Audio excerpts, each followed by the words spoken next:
पढ़ते हैं हम आगे कुछ ज्योग्राफी में उत्तर प्रदेश की। अभी देखा जाए तो कुछ अभी टॉपिक यही चर्चा का थोड़ा विषय है, मानसून आने वाला है ना। कहाँ पहुँचा, कैसे हो रहा है, जलवायु और मानसून ऋतुएं, ये एक टॉपिक है जो आप काफ़ी बार यहाँ पर चर्चा का विषय बनता है हर साल। और यही टाइम है सही पढ़ने का भी, समझने का भी। यूपी मानसून कब तक आ जाता है पता है? कब तक आता है? इंडिया मानसून कब एंटर करता है? 1 जून को केरल हिट कर चुका है।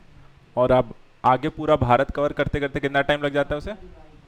15 जुलाई, मतलब करीब करीब 1.5 महीने, 1 से 1.5 महीने। वो डिपेंड करता है कहीं कोई बाधा ना आ जाए तो बात करें अगर सिर्फ यूपी की, है ना, हम जो पढ़ने वाले हैं यूपी की जलवायु के बारे में हम पढ़ेंगे। यूपी का मानसून थोड़ा सा पढ़ेंगे, ऋतुएं कौन कौन सी होती हैं और इसको प्रभावित कौन करता है, क्या चेंजेस आते हैं और क्या कुछ हमें यहाँ पर थोड़ा समझना है। सबसे पहले अगर पूछा और समझा जाए कि जलवायु का मतलब क्या होता है, दो चीज़ें आती हैं इस टॉपिक में, जलवायु और मानसून। जो कई बार यहाँ पे एक रहता है कि कॉन्सेप्ट में बेसिकली डिफरेंस क्या है, क्या जलवायु और मानसून एक ही हैं या जलवायु और मानसून अलग अलग होती हैं, है ना। तो ये भी थोड़ा समझ के चलते हैं और यूपी के पर्पज से भी इसे लेकर के चलेंगे। जैसे अगर आपको कहीं पूछ लिया जाए कि चलिए बताइए जलवायु क्या है, तो जलवायु आपको एक बहुत लंबी समयावधि के लेकर के यहाँ पर चर्चा की जाती है। मोस्टली यहाँ पर कहा जाता है करीब 30 या उससे ज़्यादा समय तक का, उस दौरान 30 से या ज़्यादा समय तक के वर्षों की जो मौसमी परिस्थितियाँ होंगी। मौसमी परिस्थितियाँ में सारी चीज़ें, यानी कि वहाँ पर आपका तापमान क्या है, आर्द्रता क्या है, वायु क्या है, दाब क्या है और वर्षा कितनी हो रही है, उन सारी चीज़ों का जब हम अध्ययन करते हैं तो उसे कहा जाता है जलवायु।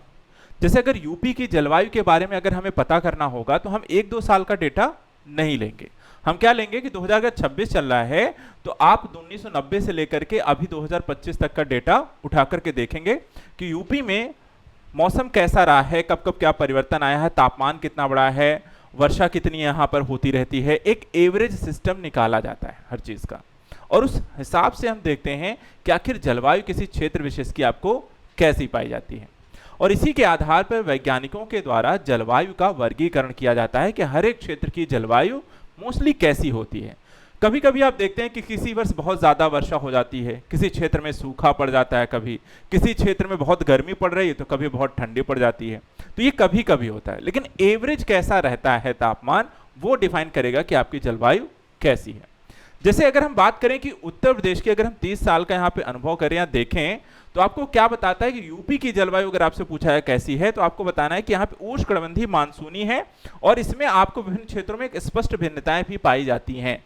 यानी कि यूपी में भी जो मोस्टली आपको तापमान है जो बताना है, जो आपको ऑप्शन में टिक करके आना है, गोला भर के आना है हमारी सीट में, वो उष्णकटिबंधीय मानसूनी है। अब लेकिन इसमें भी क्या है कि यूपी अपने आप में हम देखें तो हमने पढ़ा है कि जो भौतिक संरचना है वो काफी अलग है। इसमें शिवालिक पहाड़ियों से लेकर के विंध्याचल श्रेणी भी है और साथ में बीच में आपका पूरा मैदान भी है। पूर्वांचल देखा जाए तो ज्यादा यहाँ पर आपको वर्षा वाला क्षेत्र है, वहीं आपका बुंदेलखंड में वर्षा आपको बिल्कुल सबसे कम होने वाला क्षेत्र है। तो ये इतना डिफरेंस क्यों है, वो भी एक ही स्टेट में, ये भी थोड़ा समझेंगे और ये समझेंगे कि इसमें जलवायु का आपका क्या रोल होता है। इससे पहले थोड़ा सा समझ लीजिए कि आपको उत्तर प्रदेश की जलवायु का वर्गीकरण यहाँ पर अलग अलग यहाँ पर वैज्ञानिक वर्गीकरणों में कैसा है, एक ही जैसा नहीं है। यहाँ पर अलग लोगों ने इसे डिफाइन किया हुआ है। जैसे कि यहाँ पे 2 सबसे ज्यादा परीक्षा में पूछे जाने वाला वर्गीकरण ये है, एक है कोपेन के अनुसार और दूसरा है यहाँ पे थॉर्नविट के अनुसार। तो कोपेन कहते हैं कि जो जलवायु है यहाँ आपकी शुष्क शीत ऋतु वाला मानसून प्रकार का है, जिसे कैटेगरी रखी गई है इंग्लिश में CWG कहा जाता है। ठीक है, तो यहाँ पे ध्यान रखिएगा CWG जो है वर्गीकरण यूपी की जलवायु का, वो किसके द्वारा दिया गया है, कोपेन के अनुसार है। वहीं पे अगर हम गए थॉर्नविट के अनुसार अगर हम देखें तो इसे CAW कहा गया है और ये कहते हैं कि यूपी की जो जलवायु है वो आर्द्र उपोष्ण कटिबंधीय जलवायु है। यानी कि एक कह रहे हैं कि यहाँ पे आर्द्रता ज्यादा है और गर्मी के साथ आपको जलवायु देखने को मिलती है, दूसरे कहते हैं कि नहीं यहाँ पे शुष्क है और शीत वाला है। तो दोनों को अगर हम देखें तो आपको जो मानसून है वो कुछ इस तरीके से, फिर यहाँ पर एक भारतीय हैं RL सिंह के अनुसार यूपी की जलवायु के बारे में कुछ इस तरीके से डिटेल से बताया गया कि देखिए यूपी की जो जलवायु है उसको अगर समझना है तो आप इन आधारों पर समझ सकते हैं कि सबसे पहले यहाँ पे उप आर्द्र मैदानी क्षेत्र हैं जहां पे आपको आर्द्रता बहुत ज्यादा नहीं है, लेकिन मैदानी इलाका काफी बड़ा है इस क्षेत्र में। दूसरा यहाँ पे उप आर्द्र संक्रमणकालीन है, यानी कि एक ऐसा भी क्षेत्र है जहां पे आपको आर्द्रता भी है और साथ ही साथ आपको मौसम जो होता है वो धीरे धीरे गर्म होता रहता है, तो ये संक्रमणशील क्षेत्र है। तीसरा कहते हैं कि यहाँ पे आर्द्र और दक्षिण पूर्वी क्षेत्र है, यानी ज्यादा ह्यूमिडिटी के साथ आपको पथरीली क्षेत्र आपको यहाँ पर ज्यादा देखने को मिलेंगे, और साथ ही साथ आपको पूर्वांचल के क्षेत्रों में ये स्थिति आपको मोस्टली देखने को मिलती है, जहां पूर्वांचल और दक्षिणी क्षेत्र में हम सोनभद्र जैसे इलाकों को देखते हैं। उसी तरीके से आर्द्र शुष्क उष्णकटिबंधीय क्षेत्र देखने को मिलेगा, जो मोस्टली आपको बुंदेलखंड वाला रीजन है, जहां पे आपको जो जलवायु है पूरी तरीके से आपको शुष्क है और बहुत ज्यादा गर्म यहाँ पे देखने को मिलती है।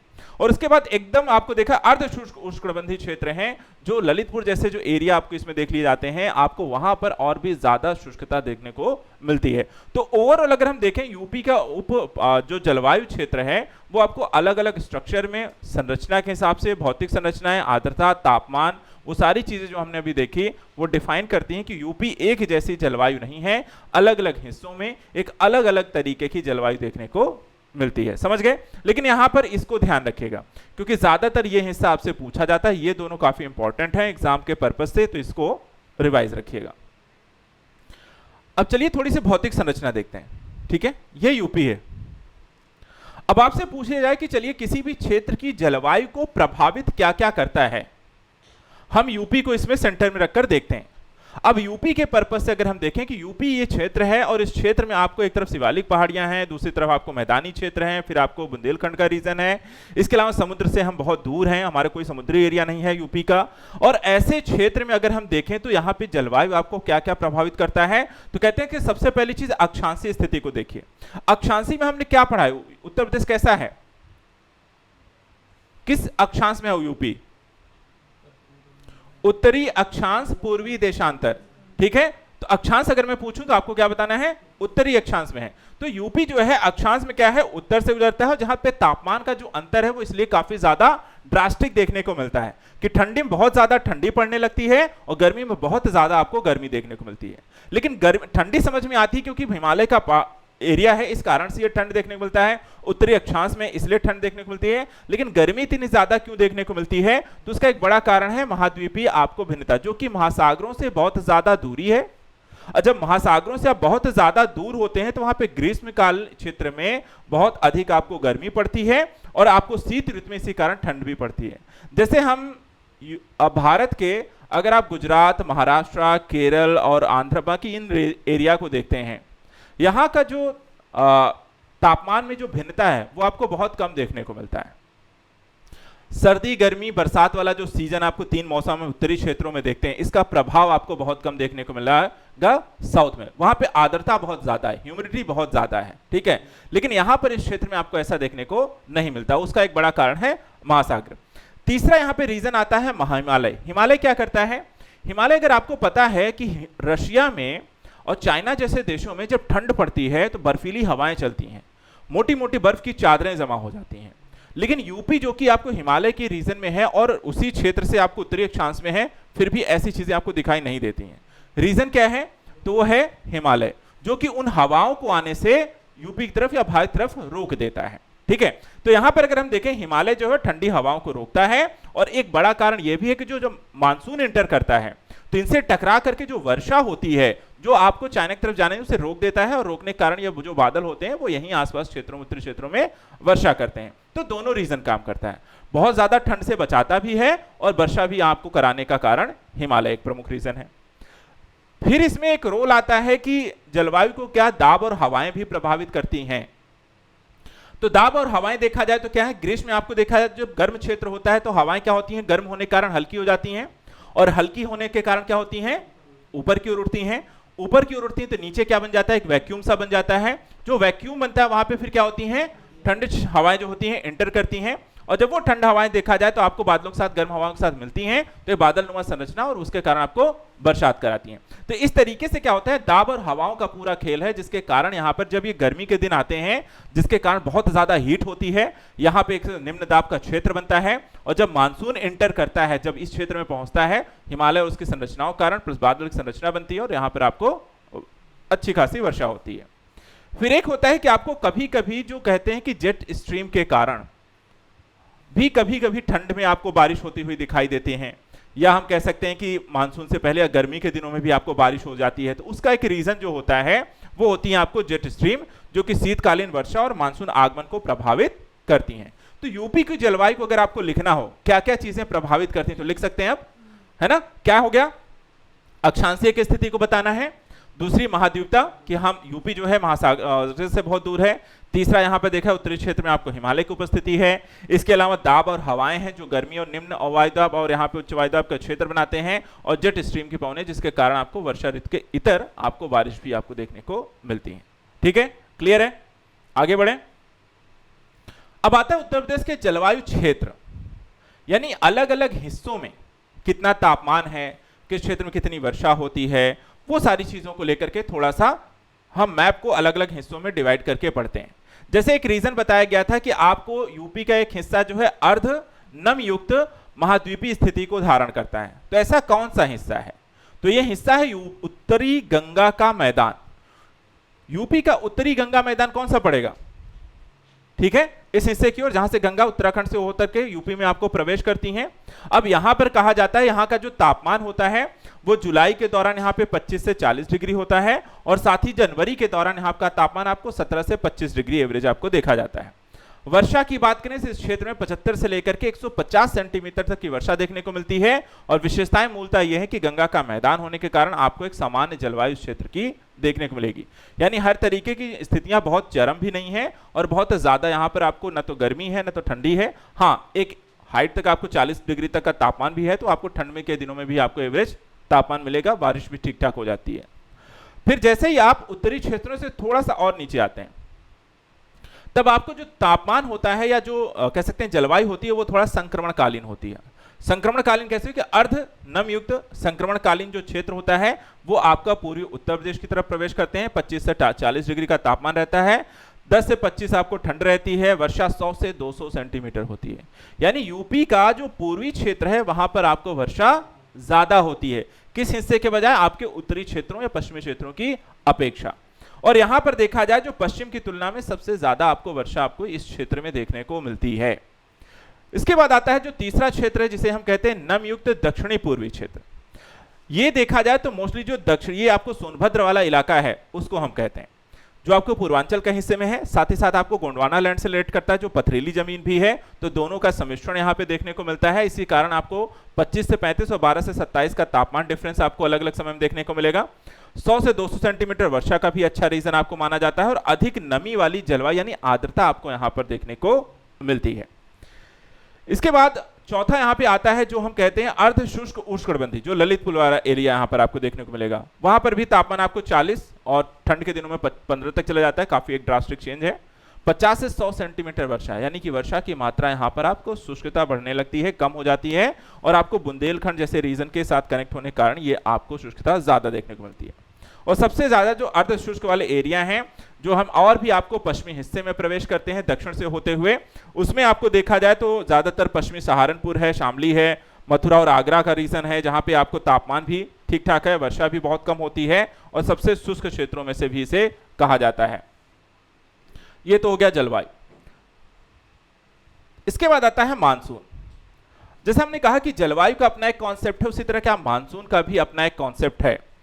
अगर आप जलवायु को आप बता सकते हैं कि 25 से 30 साल में आर्द्रता, वायु, नमी, सारी चीजों को मिला करके वहां पे मौसमी जो स्थितियां बनती हैं उसको हम जलवायु कहते हैं। फिर मानसून क्या है, तो मानसून को हमेशा ध्यान रखिएगा। मानसून एक ऐसा मौसम है जब समुद्र से नमी से भरी हवाएं जमीन की ओर चलती हैं और भारी बारिश करवाती हैं, यानी कि बहुत कम समयावधि की जहां पर मौसमी परिस्थितियों का अध्ययन करते हैं, जिसमें मोस्टली देखा जाए तो बारिश होती है। ठीक है, उसको हम यहाँ पे मानसून कहते हैं, जिसमें पवन प्रणाली, दिशा चक्र और भारी वर्षा जैसे पहलू आपको मूल बिंदु बनाते हैं। अब इसके दृष्टिकोण से देखा जाए तो मानसून बनता कैसे है, तो आप सबको पता है कि गर्मी के बाद बारिश होती है। तो गर्मी जो होती है जमीन पे बहुत ज्यादा क्या होती है, गर्मी के कारण आपको हवाएं जो होती हैं, अभी हमने डिस्कस किया कि बहुत हल्की होती हैं, हल्की होने के कारण जो होती है आपको ऊपर उठती हैं। फिर समुद्री जो हवाएं होती हैं जो अपेक्षाकृत इनसे ठंडी होती हैं, वो आपको जमीन की ओर चलना शुरू करती हैं, और इसी कारण से जमीन पर जब कम दबाव का क्षेत्र जहां बनता है वहां पर समुद्र की ठंडी नमी हवाएं जो होती हैं वो पहुंचती हैं, और उसके बाद ये हवाएं ऊपर की ओर जब उठती हैं तो वहां पर बादल बनते हैं और बादल बनने के बाद एक बारिश का चक्र आपको शुरू हो जाता है। तो ये एक परिघटना है जो मानसून को लेकर के शुरुआत होती है, उसकी पूरी प्रक्रिया होती है। एक मैप देख लेते हैं जिसमें थोड़ा सा मानसून कहां और कब इंटर करता है भारत के दृष्टिकोण से, उसमें यूपी को भी थोड़ा सा देखिएगा। इसमें देखें यूपी का मोस्टली हम सिर्फ बात करते हैं, तो ये है आपका यूपी, ठीक है। दो तरीके के मानसून की बात की जाती है, ठीक है, एक तो हमारा मानसून, दूसरा एक लौटता हुआ मानसून की भी बात की जाती है। यहां पे देखिए दो रेखाएं हैं, एक और ये दो, ये जो है जून 15 यहां पे देखिए,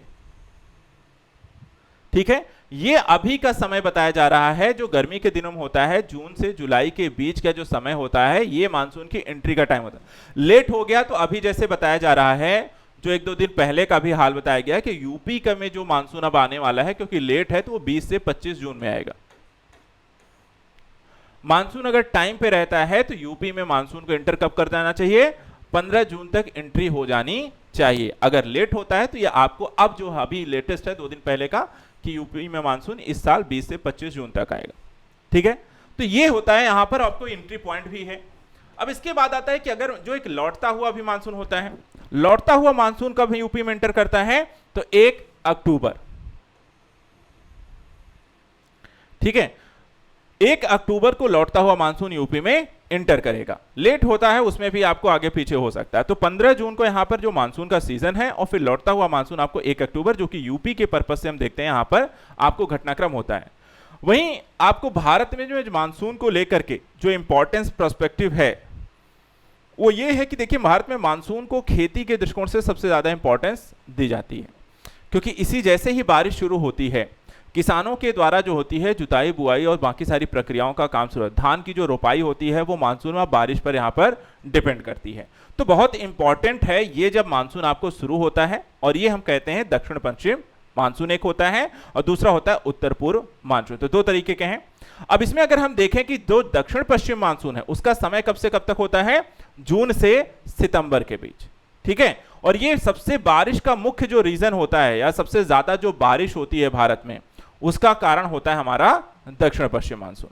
अभी जो मानसून यूपी में भी एंटर करने वाला है वो भी कौन सा है, यही दक्षिण पश्चिम मानसून की हम बात करें जो 15 जून को एंटर करना चाहिए। फिर दूसरा होता है उत्तर पूर्व मानसून जो कि अक्टूबर से दिसंबर तक यहां पर आता है, और खासकर दक्षिण भारत में बारिश, और उसमें भी सबसे ज्यादा बारिश तमिलनाडु में होती है। लौटते हुए मानसून कारण किसी राज्य में क्वेश्चन आया भी है कि किस राज्य में सबसे ज्यादा बारिश होती है, तो वो है आपका तमिलनाडु, जहां पर आपको सबसे ज्यादा बारिश देखने को मिलती है। चलिए ये तो हो गया थोड़ा सा कॉन्सेप्ट के पर्पज से और उसको समझने के लिए। अब आते हैं यूपी में। यूपी के मानसून को अगर आपको समझना है तो यहां पे दो चीजें हैं कि यूपी में मानसून की जो एंट्री होती है उसके दो मार्ग हैं, ठीक है। जो यहां पर देखा जाए यूपी में बंगाल की खाड़ी से मानसून जो होता है गोरखपुर देवरिया के रास्ते एक आता है और मध्य यूपी की ओर यहां पर बढ़ता है। दूसरा यहां पे मध्य प्रदेश से सटे जिलों में भी आपको जो मानसून होता है वो झांसी और चित्रकूट के रास्ते लखनऊ और कानपुर की ओर बढ़ता है। यानी कि यूपी में जो मानसून एंटर करता है दो अलग अलग रूट से एंटर करता है, और इसके कारण जो यहां पर आप ये वाला हिस्सा देख रहे हैं जो बंगाल की खाड़ी से मानसून गोरखपुर और रास्ते से पहुंचता है, यहां पर बारिश ज्यादा होती है। आपको पता है यूपी का मासिनराम या चेरापूंजी कहा जाता है किस जिले को, गोरखपुर को। गोरखपुर में सबसे ज्यादा बारिश वाला एक क्षेत्र है, और ये इसका एक बड़ा रीजन ये भी है कि जो मानसून कहां से एंटर करता है, यहाँ पे बंगाल की खाड़ी से होकर के आपको एंटर करता है। और कानपुर और झांसी और बाकी यहाँ पे बुंदेलखंड के रीजन में जो मानसून आता है वो मध्य प्रदेश के रास्ते यहाँ पर होकर के एंट्री करता है। तो यहाँ पे ध्यान रखिएगा दो मार्ग हैं, आप एक रूट यहां से देख सकते हैं और एक रूट आपको इस तरफ से यहां पर एंट्री होते हुए देख सकते हैं बारिश के रीजन के हिसाब से। अब यहां पे देखा जाए जो बारिश की स्थिति है, एक चीज और ध्यान रखते हैं कि बारिश हमेशा एक जैसी नहीं होती है, कभी ज्यादा हो जाती है और कभी यहां पर कम हो जाती है। अभी जो पिछले साल की स्थिति है कि यूपी में 10 से 15% ज्यादा बारिश हुई थी। पिछले साल मानसून जो है काफी अच्छा आया था और बारिश भी यहां पर पर्याप्त रूप से आपको देखने को मिली, और जून से सितंबर तक औसतन जो बारिश हुई थी पिछले साल वो थी 870 से 900 मिलीमीटर आपको दर्ज हुई थी अलग अलग हिस्सों में, और कई जिलों में देखा जाए तो बाढ़ की स्थिति को भी इसने क्रिएट किया था। लेकिन इस साल इसका उल्टा होते हुए देख रहे हैं, हो सकता है इस साल सूखे की स्थिति को लेकर के यहां पर अभी से चेतावनी मिल रही है। तो पिछला साल बहुत अच्छा बारिश का था और इस साल यहां पर चीजें देखने को होंगी। अब आता है कि यूपी में वर्षा वितरण कहां है, कैसा है, किस हिस्से में बहुत बारिश होती है और किस हिस्से में बारिश बिल्कुल नहीं हो रही या बहुत ज्यादा शुष्क है। तो राज्य की कुल वर्षा का सबसे पहला पॉइंट कि 90% जो बारिश होती है वो किस मानसून, जो अभी आ रहा है हमारा दक्षिण पश्चिम मानसून के कारण, और वर्षा की अनियमितता जो होती है वो दोनों स्थिति क्रिएट करती है, ज्यादा हो गई तो बाढ़ क्रिएट करती है, कम हो गई तो सूखे की स्थिति क्रिएट करती है। ठीक है, अब यहां पर देखा जाए जो बारिश की सीजन की हम बात कर रहे हैं वो कुछ इस क्रम में है, ये बढ़ते से घटते क्रम में आपको देखने को मिलेगा कि यहां पर आपको यूपी में कहां किस हिस्से में कितनी बारिश है। जैसे सबसे ज्यादा बारिश वाला रीजन आपको यूपी का कौन सा है, पूर्वी उत्तर प्रदेश, कितनी तक होती है कि 100 से 200 सेंटीमीटर तक। ठीक है, दूसरा यहां पर देखा है तो मध्य उत्तर भारत है, जहां पर आपको वर्षा की मात्रा मध्यम स्तर की होती है, यानी कि आपको देखा है तो 150 से 100 मिली सेंटीमीटर तक का आपको यहां पर बारिश होती हुई। फिर आपको देखा है तो पश्चिमी उत्तर प्रदेश है, जहां पे 50 से 100 सेंटीमीटर तक की बारिश होती है, और बुंदेलखंड जो होता है 50 सेंटीमीटर से भी कम आपको बारिश बुंदेलखंड के रीजन देखने, तो सबसे ज्यादा और सबसे कम। इसी कारण बुंदेलखंड जहां सबसे शुष्क है, वहीं पूर्वांचल में देखा जाए तो काफी सारी नदियां और जमीन जो होती है खेती किसानी को लेकर के है, और मोस्टली आपको गोरखपुर जैसे रीजन है जो यूपी के मासीराम जैसे क्षेत्र बोले जाते हैं। अब यहां पे देखें पूरा, अगर हम कुछ जिलों को भी इसमें समझ लें कि कौन से जिले किस रीजन में आते हैं, ऐसा भी क्वेश्चन हो सकता है ना। तो जैसे कि 100 से 200 सेंटीमीटर वर्षा जो होती है यूपी के किन जिलों के दृष्टिकोण से है, तो उत्तरी क्षेत्रों को अगर आप देखेंगे, ठीक है, ये उत्तरी क्षेत्रों की हम बात करें, जो उत्तरी अक्षांश की स्थिति की बात करें, हम आपको वर्टिकल देशांतर वाइज नहीं अक्षांश वाइज यहां पे देखेंगे। तो अक्षांश वाइज अगर आप देखेंगे, ये हिस्सा जो आता है यहां पर आपको बारिश ज्यादा है, जिसमें सहारनपुर, महाराजगंज, कुशीनगर, बलरामपुर और गोरखपुर जैसे जिले आपको यहां पर मोस्टली देखने को मिलेंगे। ठीक है, जहां पे आपको बारिश भी 100 से 200 सेंटीमीटर होती है। फिर आपको कम वर्षा वाले भी क्षेत्र हैं, जहां पर आपको पश्चिमी उत्तर प्रदेश का ये वाला रीजन आपको देखने को मिलेगा, जहां आपको मथुरा, अलीगढ़, गौतम बुद्ध नगर, गाजियाबाद वाला रीजन आपको देखने को मिलेगा, जो 50 से 100 सेंटीमीटर की वर्षा कराते हैं। इसके अलावा देखा जाए तो ऐसे भी जो बहुत ज्यादा शुष्क वाले क्षेत्र हैं, जो आप नीचे वाले हिस्से में देखेंगे बुंदेलखंड के रीजन में, जहां आपको बुंदेलखंड का रीजन है, आपको ललितपुर हो गया, यहाँ पे चित्रकूट हो गया, बांदा हो गया, इधर इस हिस्से जो आते हैं यहाँ पर आपको बारिश कम देखने को मिलती है। तो बारिश कहां पर कितनी हो रही है, कौन सा रीजन शुष्क है, कौन सा ज्यादा हिस्सा है, जिले वाइज क्या घटना है, ये सारी चीजें हो गई। अब लास्ट में आता है यूपी में कितने ऋतुएं हैं, मौसम कितने हैं।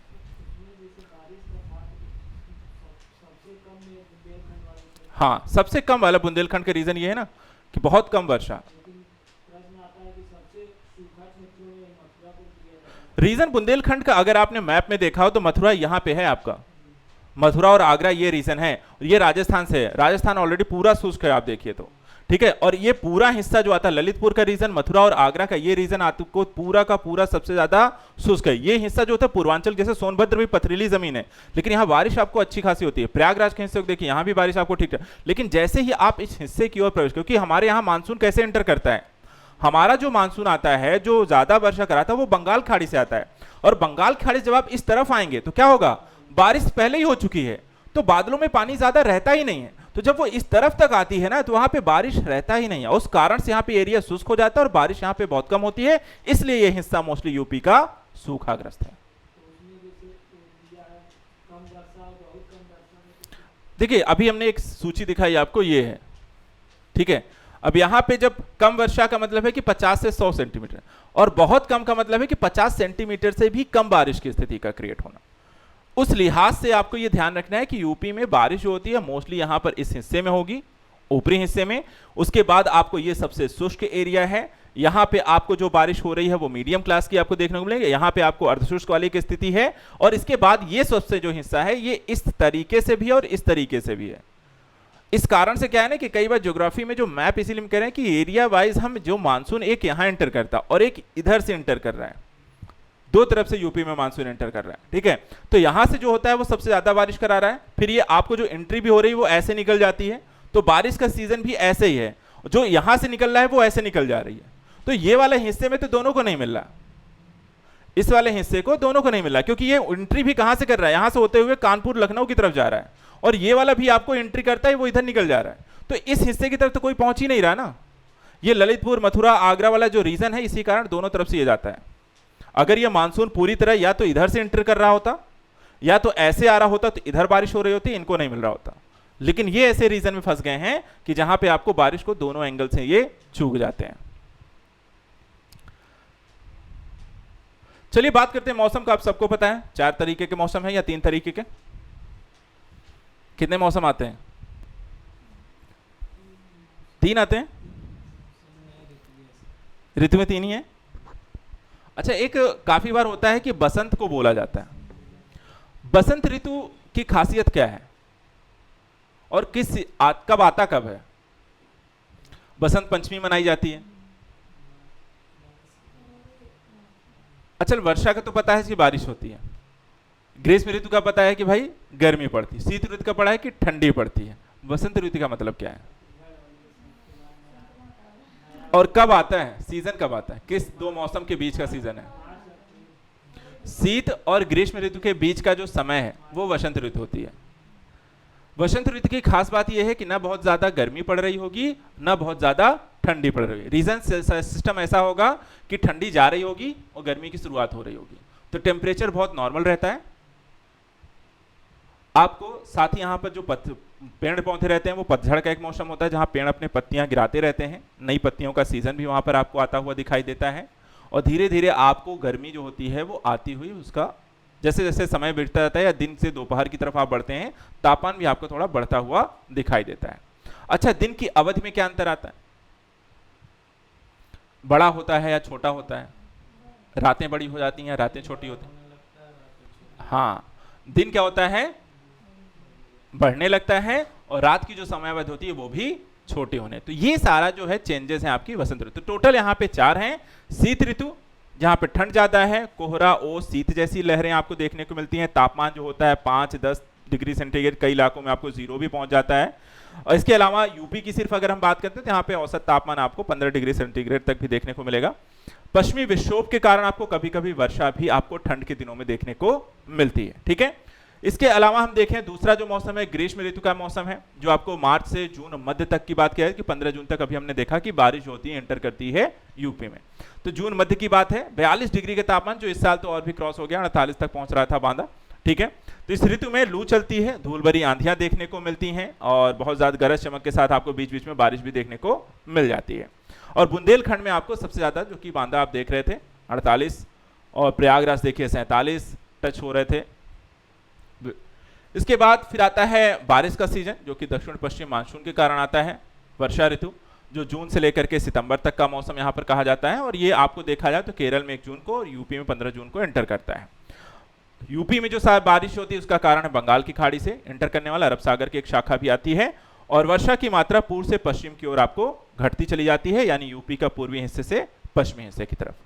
और लास्ट में आपको देखने को मिलता है कि लौटता हुआ मानसून अक्टूबर से नवंबर, वसंत ऋतु जो आपको यहाँ पर आपको ये बारिश का सीजन होता है, और इसी दौरान आपको वसंत ऋतु जो होता है गर्मी से ठंड के दौरान आपको देखने को मिलती है। तो ये 4 सीजन है जो मौसम है, इनके डिफरेंसेस हैं, और मोस्टली आपको यूपी में चारों चीजें आपको देखने को मिलती हैं। आपको बहुत ही कम ऐसे राज्य देखने को मिलेंगे जो हम कहते हैं इतने अलग अलग आपको मौसम की विविधता देखने को मिलती है, अन्यथा आपको कई सारे देशों में भी और भारत के कई हिस्सों में भी आपको सभी तरीके के मौसम देखने को मिलते ही नहीं। साउथ की देख लीजिए, साउथ के मौसम को क्या किस तरीके की श्रेणी में रखा जाता है और वर्ष भर कैसा रहता है? टेम्परेचर कितना रहता है वर्ष भर? अभी ज्योग्राफी नहीं पढ़ रहे हैं ना? अभी नहीं पढ़ा, चलो कोई नहीं, आएगा सीजन, अभी ज्योग्राफी का भी तो पढ़िएगा उसमें। तो यूपी के दृष्टिकोण से ये आपका जलवायु, मानसून और ऋतुओं को लेकर के है। इसको अच्छे से कॉन्सेप्ट, मानसून और उसमें क्या अंतर है, कौन से रीजन में किस तरह की चीज़ें हैं, क्या चेंजेस आते हैं, किस कारण से कहाँ वर्षा होती है, और साथ ही आपकी जलवायु कैसी है, अलग अलग क्षेत्रों की जलवायु कैसी है। तो ये 2-3 चीज़ें हैं जिसको आपको यहाँ पर ध्यान रखना है। इसको प्रॉपरली आप नोट्स भी बना लीजिएगा और टेस्ट के लिए इसको अच्छे से तैयार कर लीजिएगा। जब टेस्ट हो तो आप इसमें ज़्यादा नंबर ले आएंगे, है ना? ले आएंगे ना? एक भी क्वेश्चन गलत नहीं होना चाहिए इसका, मानसून और जलवायु वाला। कब है ये थोड़ी ना टेस्ट बता के, यूपीपीएससी थोड़ी है कि पहले से बता देंगे। हम यहाँ पर ऐसे ही लेंगे, आज हो गया, कल हो गया, परसों हो गया, लेकिन डेट और समय बता के नहीं लिया जाएगा। बस ये आपके लिए बताया जा रहा है, टेस्ट है, और ये भी है किसी हफ्ते है, लेकिन किस दिन हो जाएगा?